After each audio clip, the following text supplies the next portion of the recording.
Hello everyone, and welcome to Power Pages Tips. My name is Nicholas Hayduk, and this is tip number 304, Modern Lists. For years, the look and feel of the lists and forms functionality in Power Pages remained the same. However, in 2024, Microsoft introduced the first major overhaul of how lists are displayed, which they called Modern Lists. Before we dive into the details, don't forget to subscribe to the Engineered Code YouTube channel for our weekly tips, monthly community calls, and lots of other Power Pages and Power Platform content.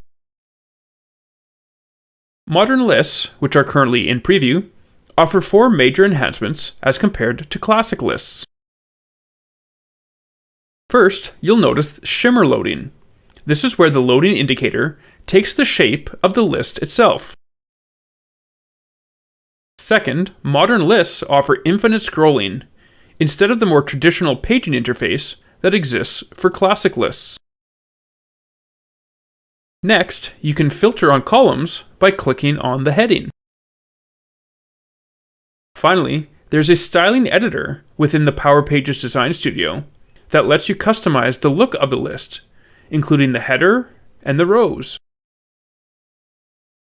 In our next tip, we'll look at how you can enable the modern functionality for a list. Thanks for watching, and I hope you found the Power Pages tip number 304 on modern lists useful.